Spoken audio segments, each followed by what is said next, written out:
وعلى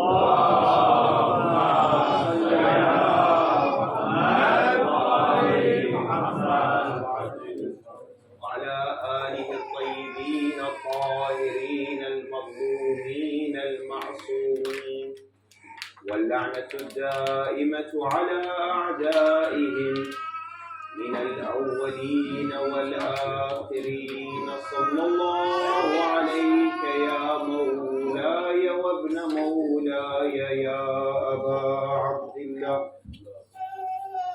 صلى الله عليك يا ابن رسول الله وعلى ولدك علي بن الحسين زين العابدين وسيد الساجدين يا ليتنا كنا معكم سادتي فنفوز فوزا عظيما.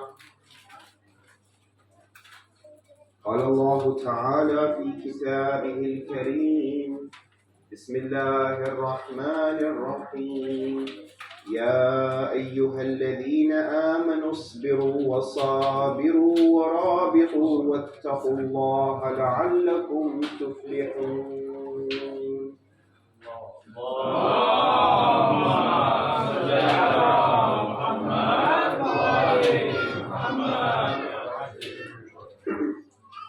Allah subhanahu wa ta'ala in the Holy Quran, He says, O you who have believed, perceive and endure and remain stationed and fear Allah that you may be successful.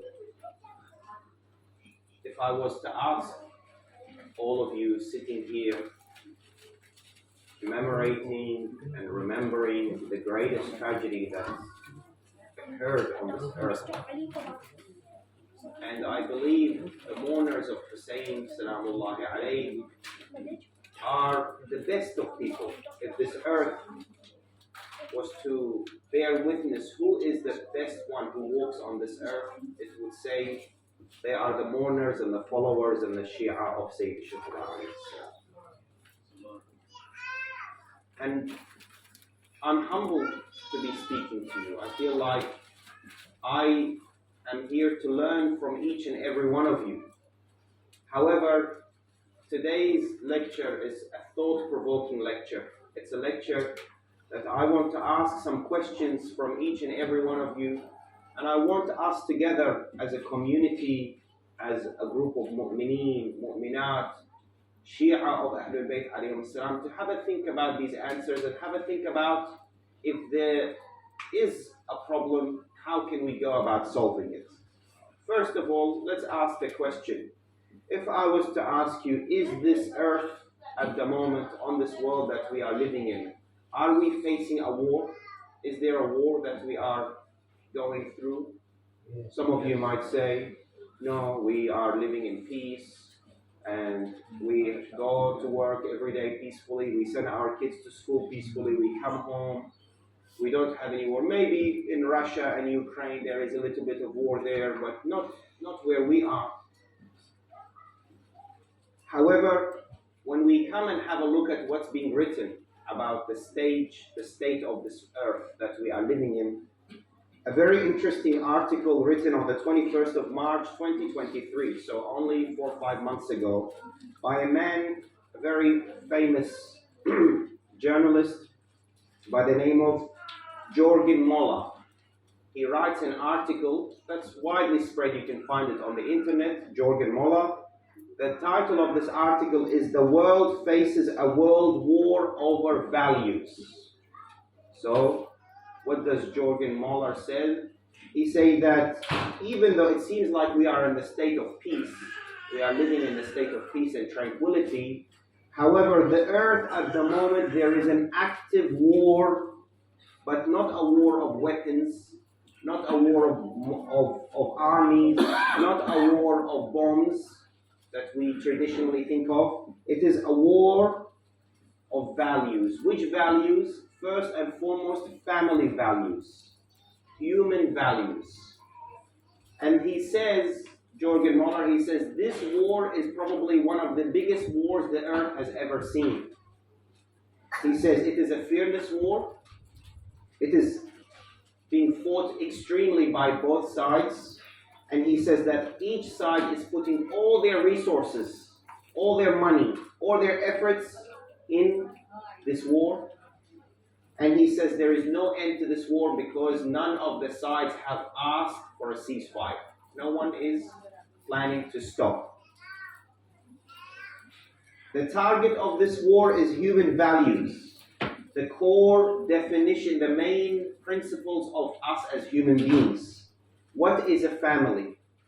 What is a society? What is a community? What am I as a human being, as an individual? What am I? And what principles and values do I abide by? On one side, and this is the word still of Jürgen Müller, he says on one side stands the West, and then on the other side stands the rest of the world. We can say the East, but even from within the East, he says a lot of the Eastern nations have given up and have already lost the war and have handed in and said, you take over. He says, the only remaining nations that are fighting this war are the nations of religion. The nations of religion, and this is where Jürgen Müller stops. He says, religious people are the only ones left from the East that are fighting the West in this war. However, I want to add to this article, and you can agree with me or disagree, that Islam is the only remaining religion in this war. Because if you can't have a look at the other world religions, you find that they have also given up. The Pope Francis, in 2013, said that the church does not oppose anyone. And we must accept and love each and every person regardless of their orientation. This was how long ago? 2013. And he reiterated the same thing in 2019, and he said that these actions that are being taken widely, these parades and these things, these are not sin. They are not sin. They are not against the words of the Bible.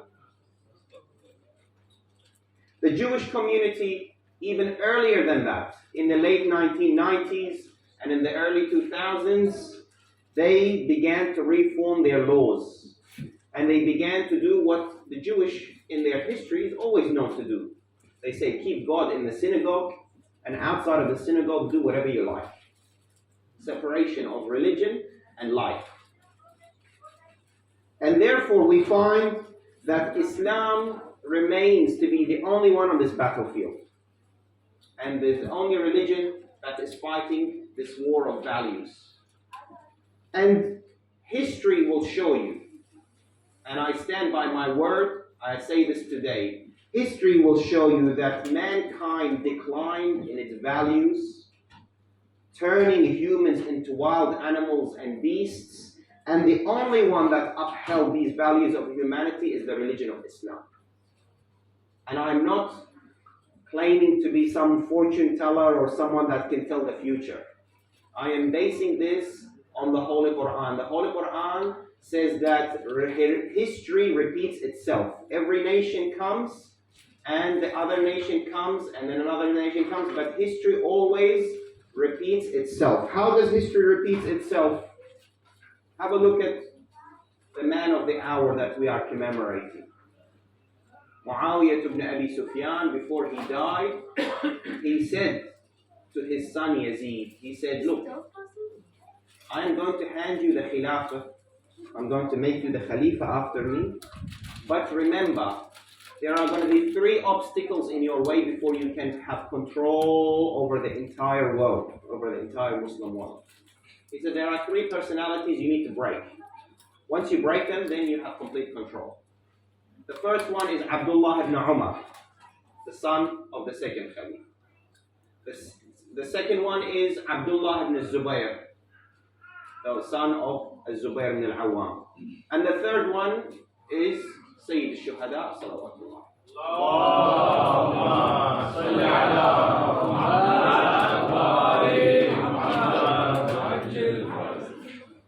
Muawiyah said, Ibn Zubayr, you have to use lots of politics with him. Be politically smart and use my advisors. He had a lot of Christian advisors. He said, use my advisors to know how to play the game with him. As for Ibn Umar, he said Ibn Umar is an easy one. Just a little bit of pressure, he will run away and hide in his house. He said, as for Hussein ibn Ali, this will be your biggest obstacle. You need to be as ruthless as you can with him, because he is going to be your biggest obstacle. And once again, history repeats itself. All of them caved in to Yazid ibn Muawiyah. And who was the one who saved Islam? Abu Abdullah Hussein.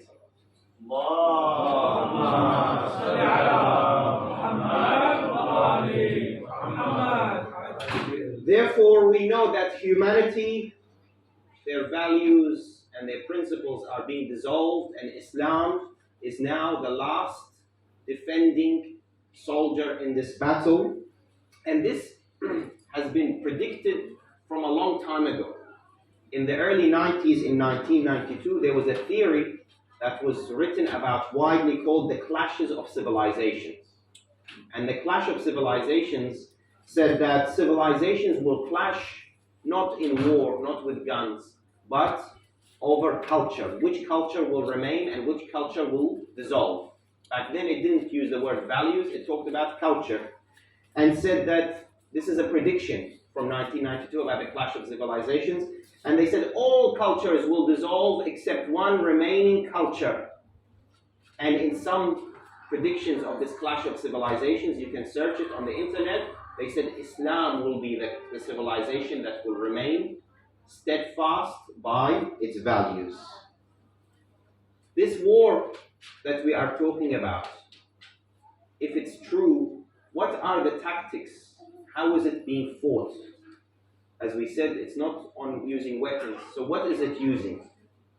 The first tactic of this war is what we spoke about for those who were with us in the first Ashara of Muharram, where we talked about the soft war, Al-Harb al-Na'ima.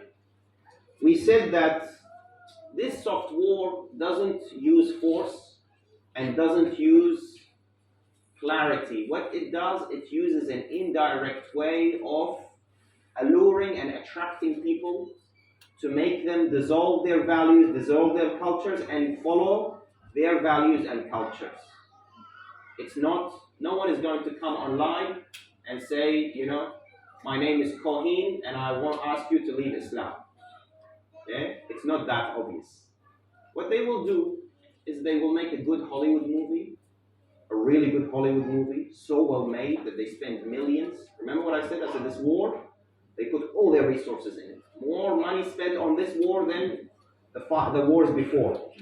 They make a really good Hollywood movie, a really strong one, and you are automatically attracted and you watch this movie from start to end on the edge of your seat, and by the end of this 90 minutes, by the end of this 120 minutes, you are automatically brainwashed and thinking like they want you to think, and your principles have now changed. And they make the movie so attractive that you are even willing to go and pay and go to the cinema and watch it. Or you are willing to pay for it and watch it at home. Not only movies, these things that we see nowadays are all on our devices, on our TVs, things like Netflix and other things. If you watch a series of Netflix, mashallah, 120 episodes series, 60 episode series, 90 episode series, long series. People are, even nowadays, they have a terminology for it. They say Netflix binging. He is binging on Netflix. She is binging on Netflix. What does this 90 episodes, 120 episodes, 200 episodes do to your brain after watching this many episodes? By the end of it, you come out as a perfect graduate. of this school. And finally, this is one that we don't normally think about, is even the computer games that we unfortunately sometimes purchase for our children and we install on our devices. Even some of these computer games are used to change your mentality and your thoughts. You find the army that you are fighting for is always on one particular side, and the people that you are killing is always on the other side. The way you get more points, you have to commit certain actions to get to the next level, There's all sorts of tactics. I don't want to delve into too much, but I want to say, do your research and have a look. Trust me, computer games and these things, all of them are programmed. The second tactic that they use is they remove the symbols of religion from religious environments and religious communities. Look at this community, the society that we live in, Australia. How did they remove Christianity from this society? Where did the holiness of Isa alayhi salam go in Australia? Where did the holiness of Maryam al-Qaddisa al-Adra salamullahi alayha go? Everything they do, they curse. You drop something in Australian society, what do you say? Jesus this, Jesus that, right? How did this happen? Not a few months ago, a man came on national TV and said something awful about Isa alayhi salam. No one spoke up in a disrespectful way that you wouldn't even say it about any human being. Only one Christian Lebanese person in Sydney spoke up and said, "How do you talk about my prophet or my Lord, wherever he is? How do you speak about him like this? How dare you?" But you know what happens when you use humor and you use jokes and you use this what they call black humor? Over time, first time you laugh, second time you laugh, third time you think it's funny, and then after a while it becomes very normal. You become desensitized to these things. No longer do they sound like kufr. No longer do they sound like haram. No longer do they sound like blasphemy. And you see, even invading into our own homeland. This is in Australia. I just give you, look across the ocean. When they targeted the Islamic Republic of Iran, what did they first do? They made the ladies take off their hijab in the streets and throw it in the fire. Why hijab? There's lots of, I'm not defending any country. There's lots of problems over there. Economy is a problem. Foreign affairs is a problem. All sorts of issues. Why hijab for the ladies? Take off the hijab and swing it and throw it in the fire. Because hijab is that symbol that once you dissolve the symbol, everything else is easy to break. Our scholars walking in the streets of Tehran and Qom, what were they coming to do? And you can find these videos now on the internet. They come and knock the turban off their head. Because the turban is the symbol of religion. That's the first thing they targeted. And the third thing that they do is they ridicule the minds of the masses with lies. They spread lies. You see, now on the internet, I can create myself a profile and call myself, for example, Ahmed, and come and write whatever I want on any Facebook page I want, on any Instagram page I want. I need to make an account, whatever I want. And put a religious symbol, Ya Hussein, and call myself Ahmed, and come online, and what do I say? Who says Islam, there is something called marji'iyya? Where is marji' taqleed in the Quran? Look, give me the Quran. There is no such thing as marji' taqleed in the Quran. Who says that you should pay khums to your marji' taqleed? Marji' taqleed? What do they do with all these millions of dollars? Oh, they must be using this money somewhere else. As if our maraji' taqleed are living in a 5-star hotel in Dubai. I can tell you what they are doing with the money. If you don't know, go and ask someone who knows. What do they do with the money? Oh, marji' taqleed. What do they have to give? Tahara, najasha, taq, najis, this. These things. We are in the 21st century. Who is saying these things online? Ahmed. With the profile picture, you have to say, yeah? And this causes and infiltrates into our hearts, and we start having doubts. You say, Ya Allah, it's true. I got brought up being told that I have to do taqleed. And now they say there is no basis for this taqleed.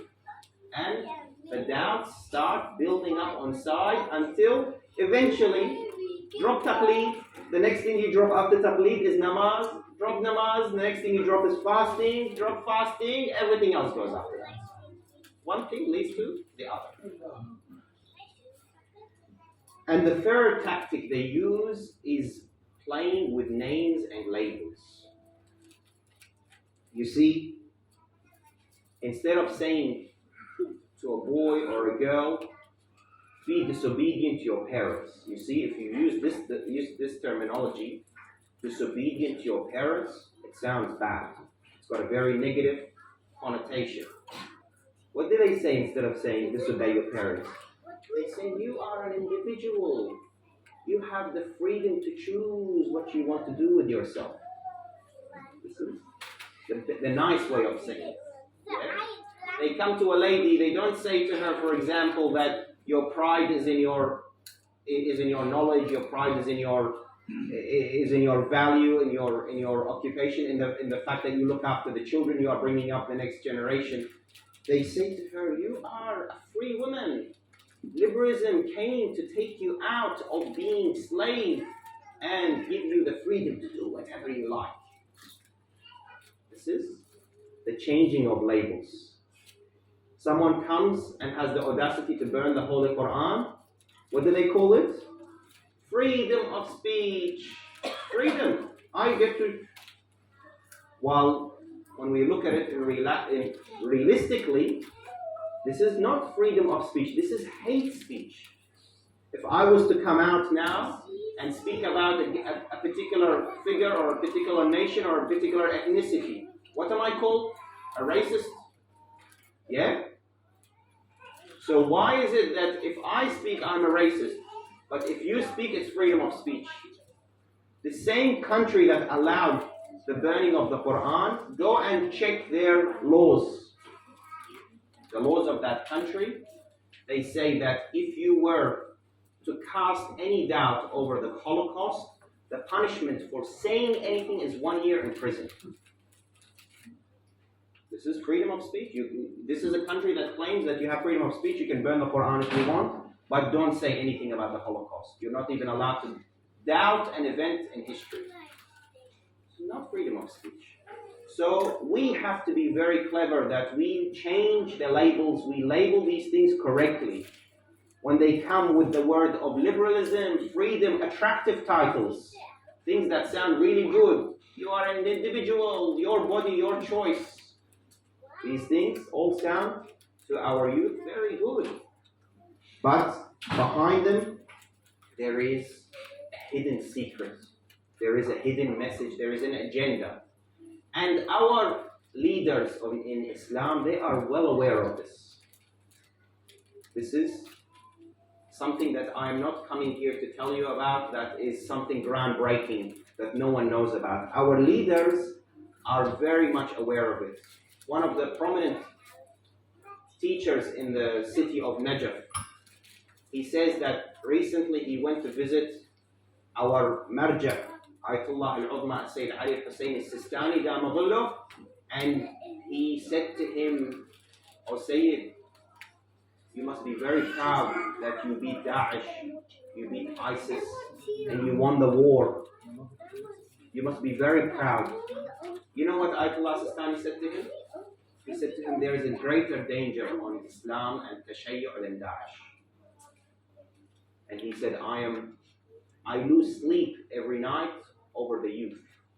Ayatollah Sistani, he loses sleep every night because he says, I worry for the youth and I worry for the future generations, what kind of Muslims they will be. The war is real. The war is real and it's being identified.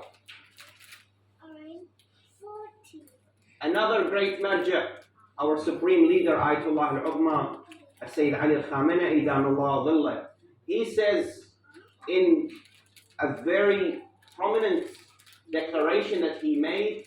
He said that I have a fatwa that I am going to give to the entire Muslim world that we declare jihad. They said, Sayyid, what jihad you're talking about? He said, Jihad tabyin. You heard of this expression? Jihad tabyin. The jihad of exposition. The jihad that is wajib on every Muslim and Muslim on every lady and every man, every child, every youth, that we have to be outspoken. We have to clarify the truth. We have to break the falsehood. We have to have the courage to speak up. Ayatollah Khamenei Idamullah, he says, this is the jihad of Zainab al-Kubra alayhi salam after Karbala. This is the jihad of Imam al-Sajjad alayhi salam after Karbala. This is the jihad of Imam al-Baqir, Imam al-Sadiq alayhi salam, that they spread the religion of Islam wide around the world after the tragedy. He says this is jihad al-Tabyin, and he says every mukallaf, everybody, it is his and her wajib responsibility that they do. And he uses this ayah in Surah Ibrahim to give this decree. He says, وَمَا أَرْسَلْنَا مِنْ رَسُولٍ إِلَّا بِلِسَانِ قَوْمِهِ لِيُبَيِّنَ لَهُمْ. And we did not send any messenger except in the language of his people to state clearly for them. We have to do tabyin. We have to clarify to people. These are principles. These are our values. This is truth. This is false. هذا حق. هذا باطل. Not be quiet.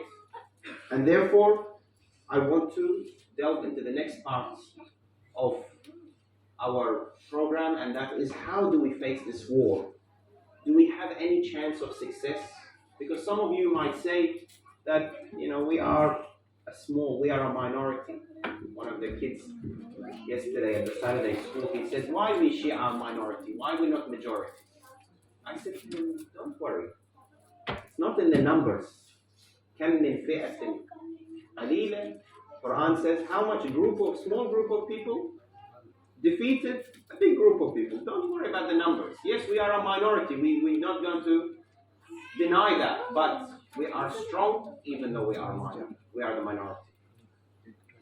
And those who are sitting here who were alive in the 70s and the 80s, they know very well that we faced similar challenges in previous generations.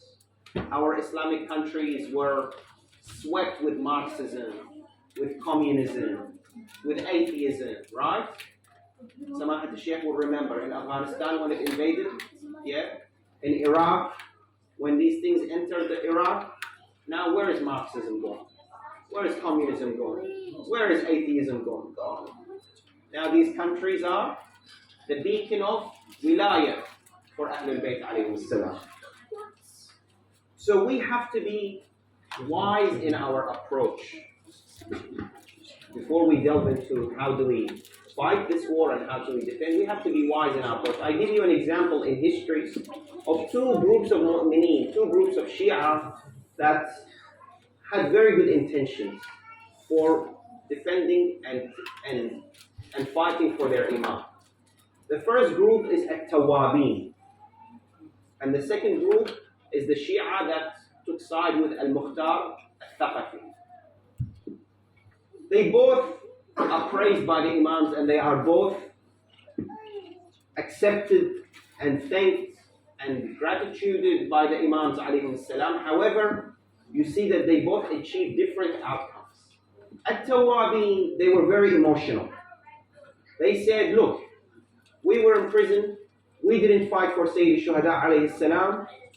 The only way that our sins will be forgiven for the fact that we weren't there on the day of Ashura with Imam Hussein in Karbala is that we die. We must die.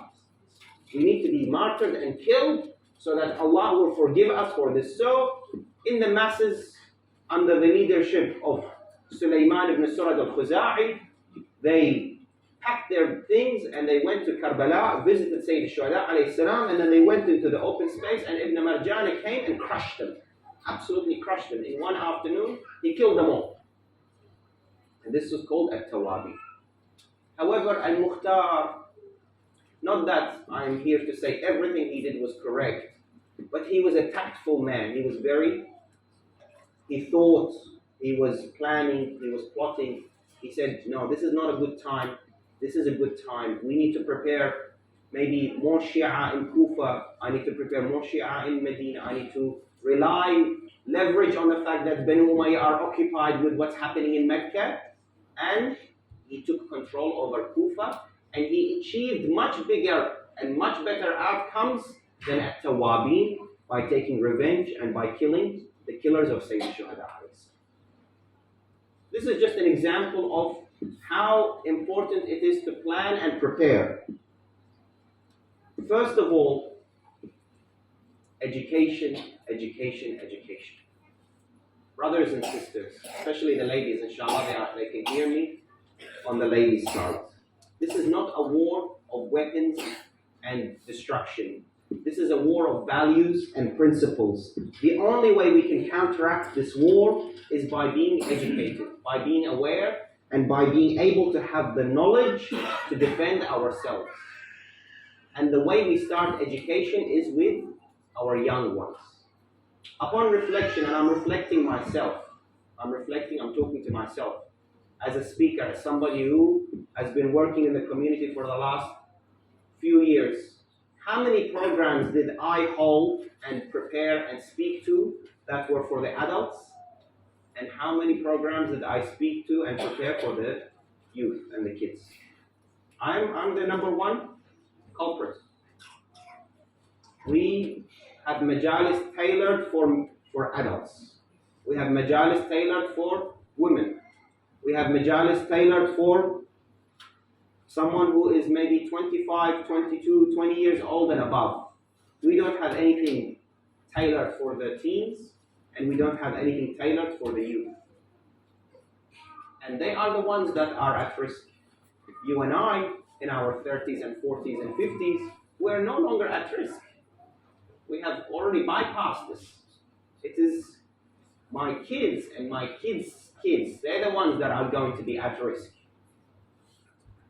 So the first thing that we need to do is we need to counteract this by customizing and preparing programs for our children. And this is not difficult, brother. Islam says that children are the easiest group. You see, when you come and ask a speaker, you say, prepare for me a majlis for the center. It's easy. I can come and prepare a lecture. But when you come and say to me, I have a group of 5-year-olds or 7-year-olds or 8-year-olds, come and do a Muharram program for them. I say, Ya Allah, what am I going to do? I have to do arts and crafts and cutting and gluing and chanting and all sorts of things because they have a lot of energy. They're not like adults where they can just sit and listen. But Islam says actually it's the opposite. Children are easier to teach than adults. Amir al-Mu'mineen salamullahi alayhi.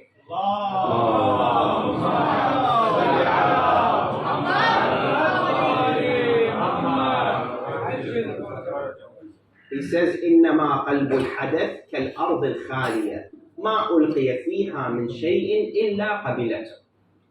The heart of a young one is like clean farm ground. It's like a plain ground. Whatever you throw in it, whatever seeds you throw in it, it will grow. So according to Islam, children are actually the easier group to teach than the adults. But we, unfortunately, we think that kids programs are harder to run than adult programs. And we need to change this mentality. Otherwise, our kids are at risk. The second one is education through our centers in a proper way that is a formal lesson. We, alhamdulillah, are very energized by the blessings of Sayyid Shuhada alayhi salam in the month of Muharram. Everyone is attending, everyone is gathering, everyone is spending money, everyone is giving their time. But Muharram and Safar finish, we all go back to our normal routines. And then maybe we wake up just in the holy month of Ramadan, and then after Eid, we go back. So we are really utilizing 3 months out of 12 months in the year. 3 months out of 12 months. And this is dangerous. Why? Because this minbar, and I'm sure Samahat Sheikh will agree with you, it's very limited with what you can give. You give somebody 40 minutes to speak, you give somebody 50 minutes to speak, you give somebody even an hour to speak. How much knowledge, how much teaching can I give you in that time? It's very limited. While during the year, we can do series. And it doesn't have to be led by people who have studied. Anyone, for example, brother here has read a good book on tafsir. You say, I read this book and I understand it and I'm confident. You grab 5 or 10 people and you sit down and you go through the book with them. This brother has studied a good book in theology, aqa'id. He brings the people together and he says, look, I can teach you aqa'id. What is tawheed? What is nubuwwah? What is ma'ad? What is imam? All these things. This is easy to teach. It's not difficult. We cannot rely on the minbar that happens for 2 or 3 months out of the year and be asleep for the rest of the year. We need to strengthen our knowledge base, because it's only with knowledge that we can counteract what is coming towards us. Maulana Abu Abdullah al-Sadiq alayhi salam.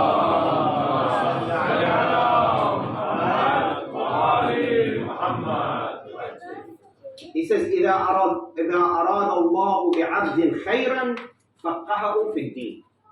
If Allah subhanahu wa ta'ala wants to make somebody good, somebody prosperous, somebody worthy, then He gives him the knowledge and religion. And unfortunately, we waste our time and we don't learn enough. The third one is particularly for our community here in Brisbane. MashaAllah, the people that I see sitting here are all people of importance and position in the society, in our community. Brothers, it's time we really seriously think about this school project. It is time we put aside all of our projects, with all respect to all of the projects that we have on the go at the moment. Time to put everything aside and think about this school for our children.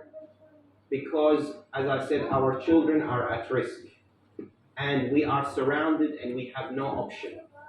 If you use this Muharram as a way of auditing, we find that maybe out of all the centers, there was 8,000 people who attended the majalis between all the different centers.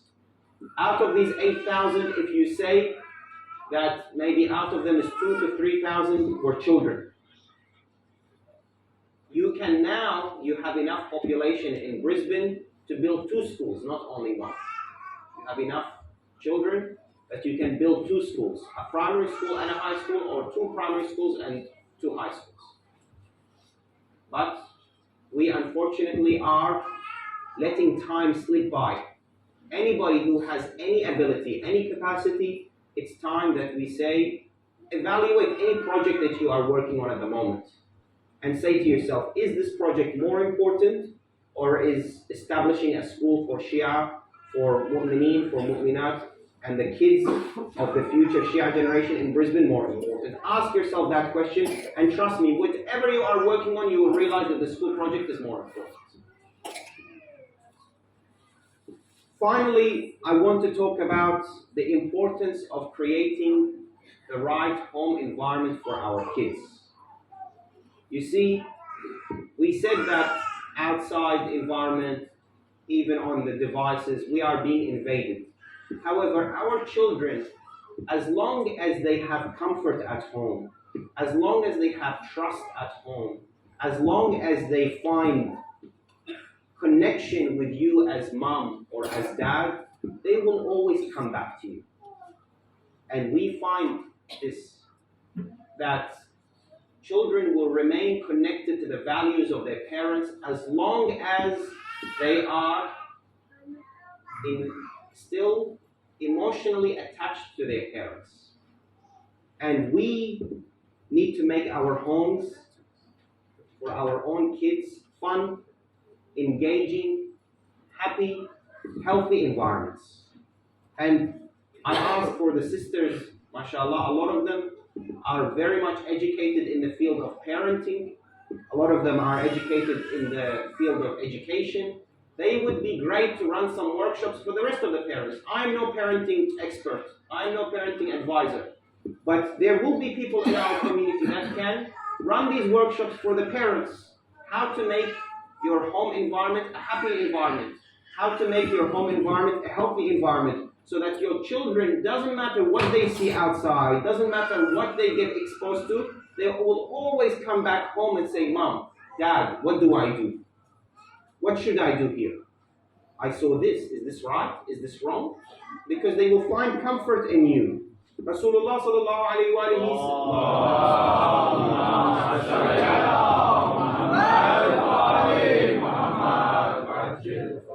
he says 1 hour that a man spends at home playing with his kids and talking to his kids and spending time with his family is greater for me than the i'tikaf in my masjid. Imagine that you catch a plane now and you go to the city, the holy city of Medina, and you fast for 3 days and you spend 3 days and 3 nights inside the mosque next to Rasulullah. Can any of us imagine that there is greater reward than that? Rasulullah says 1 hour with your family, mingling with your kids, playing with your kids, spending time with them, talking to them is greater in the eyes of God than going and doing this for 3 days and 3 nights. That's why the Imam set us a guideline. They said engage with your children at every stage of their lives. لَاعِبْهُمْ سَبْعًا. Play with them for 7 years. For 7 years, play with them. Whatever they want, just play with them. Who greater than Rasulullah sallallahu alayhi wa alihi would carry Hassan and Hussein salamullahi alayhima on their back and pretend that he was the camel and they would be riding the camel? Who greater than him? And then أَدِّبْهُمْ سَبْعًا. The next 7 years are critical. Start teaching them the next 7 years. Be involved in their schooling.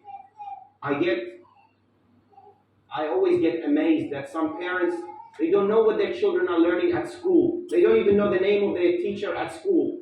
They don't know what subjects they are doing at school. They don't know who their friends are, what the names of their friends. أَدِّبْهُمْ سَبْعًا doesn't mean that you sit like this and you discipline them. This is halal, this is haram, this is right, this is wrong. No, this is not ta'deeb. Ta'deeb means be involved with their lives step by step so that you can guide them. What's right, what's wrong. What subjects are good, what subjects are bad. Who is a good friend to be with, who is a bad friend to be with. Sometimes parents come to me, they have a slip from the school. They say, no, I don't know what this is. We have, mashallah, people in the community, we need to help each other. If their English is not very strong, we read the letters for them, we translate the letters for them, we provide assistance to each other, because the moment the gap happens between the parents and the children are in one world and the parents are another.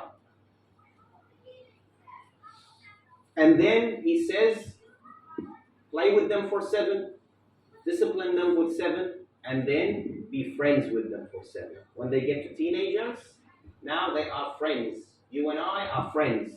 Let's go and have coffee together. 15-year-old, 16-year-old, 17-year-old. Let's go camping together. Let's go on a road trip together. Let's be friends. Let's talk. Then you have to be friends with them until the age of, if you add 7 and 7 and 7, it means that you are engaged with them until they are 21. Until they are probably ready for marriage age. And finally, I want to conclude with this point. Sallu ala Muhammad wa ali Muhammad. Allahumma salli ala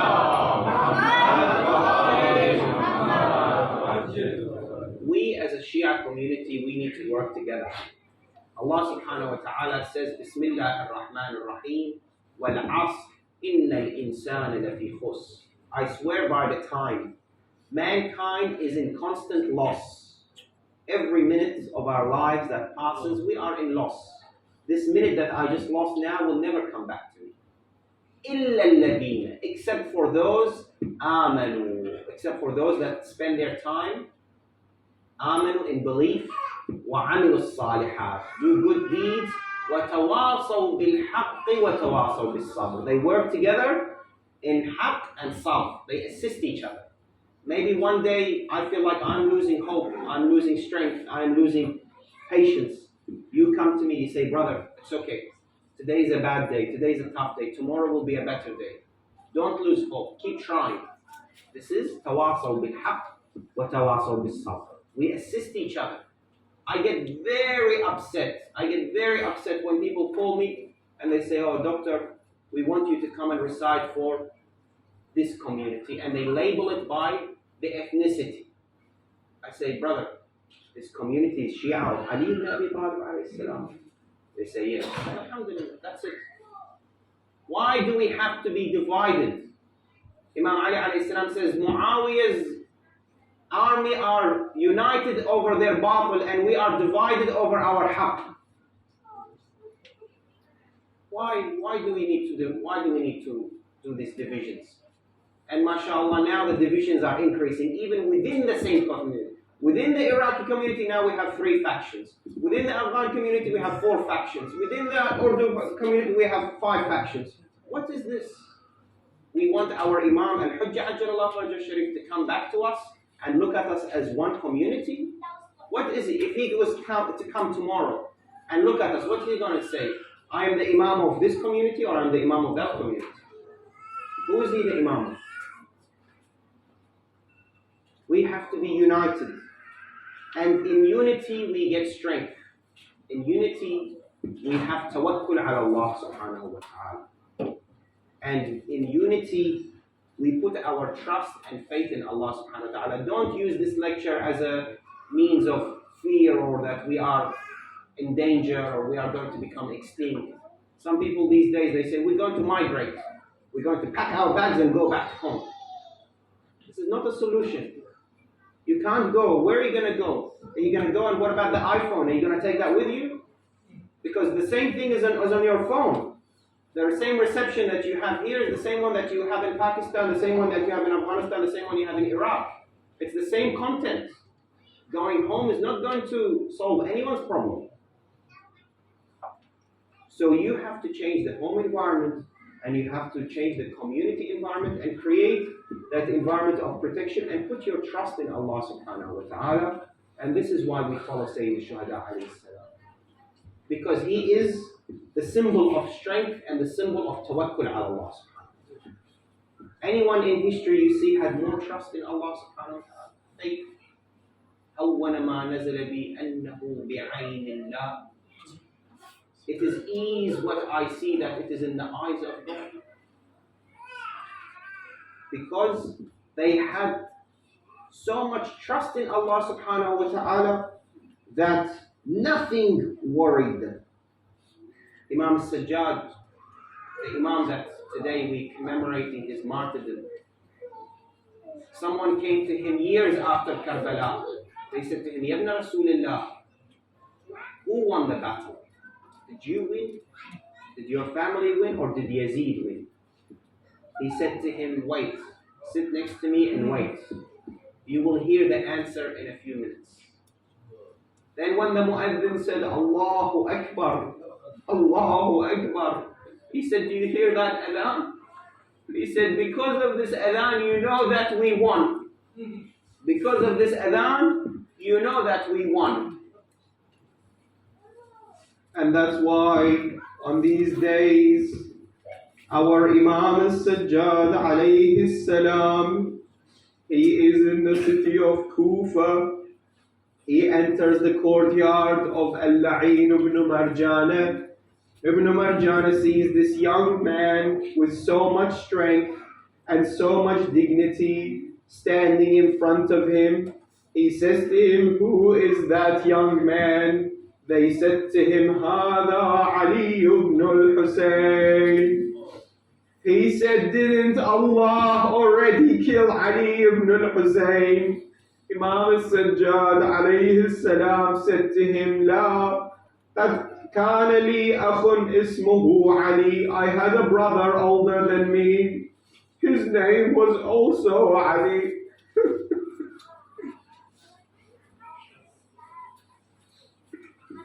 I had a brother older than me. His name was Ali al-Akbar. قد قتله الناس. The people killed him. Your army, ya Ibn Marjan, killed him. Ibn Marjan la'natullahi alayhi got angry and said, بل قد قتله الله. No, God killed him.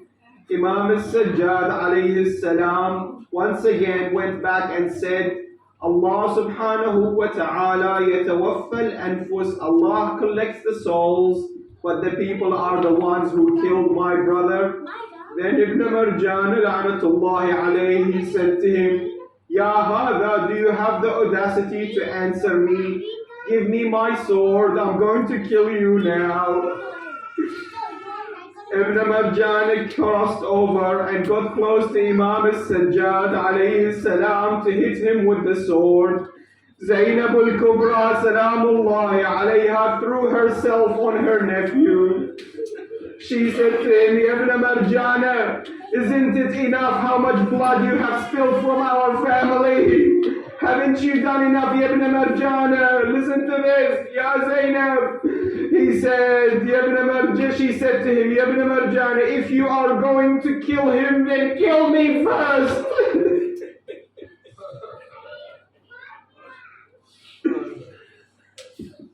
Ibn Marjan la'natullahi alayhi said to her, Subhanallah, what kind of a connection this is.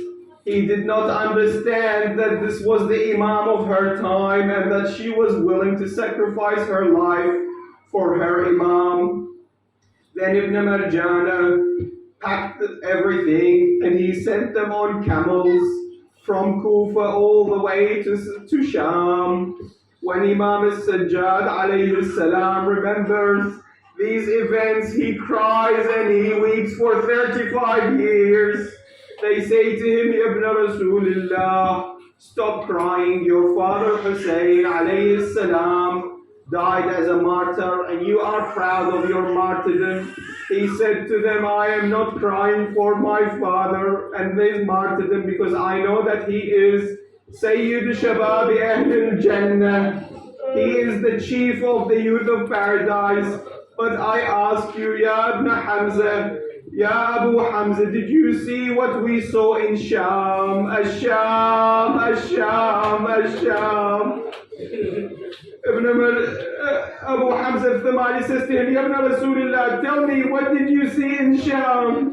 He says to him, Ya Abu Hamza, they paraded us on the streets of Sham. From sunrise to sunset, we were tied up, Ya Allah.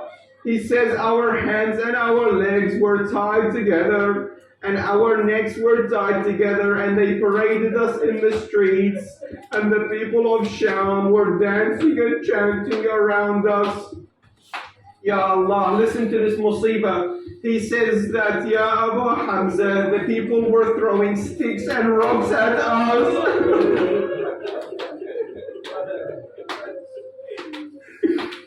He said one man went onto his roof and he grabbed a hot coal and he threw it from his roof. The coal landed in my turban. Imam al-Sajjad said the coal landed in my turban, but I could not remove my turban from my head, for my hands were tied to my neck and my neck was tied to my auntie Zainab. Then my turban burnt and my head burned. Then they took us to the market of the slaves and they put the daughters of Hussein for sale. He said a man of Sham came and said to him, Ya Hada, what is this girl's name? I want to buy her.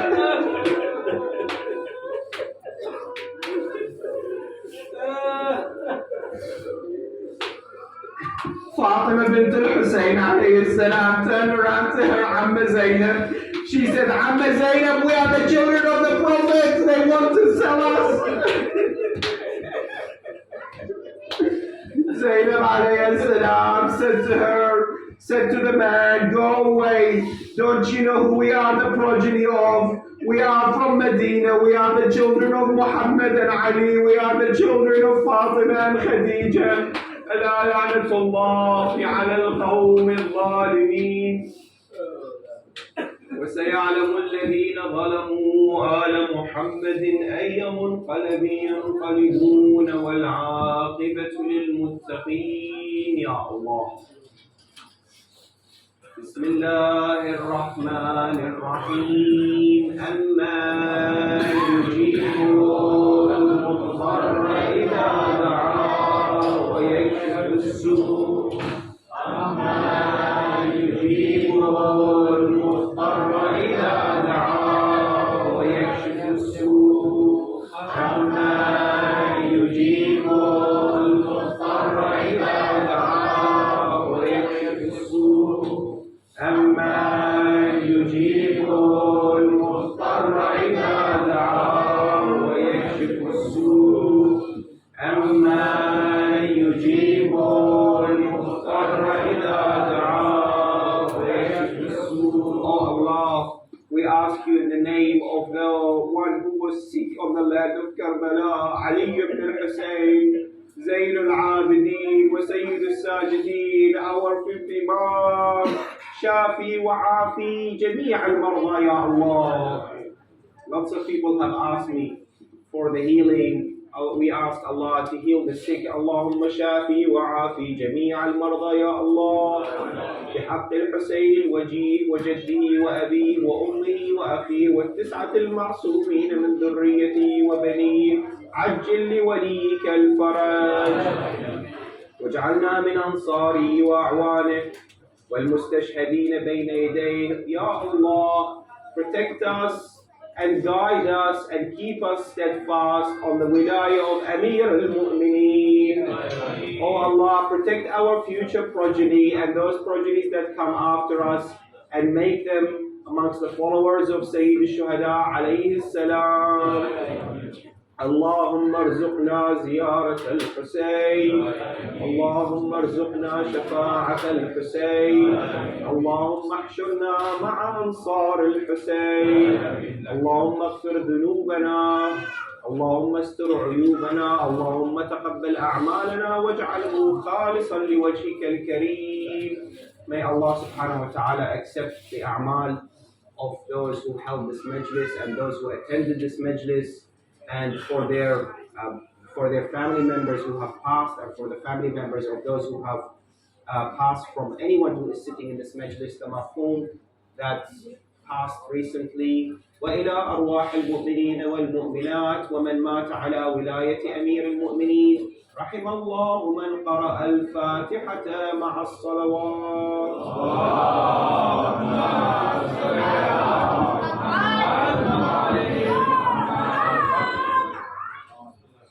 بسم الله الرحمن الرحيم.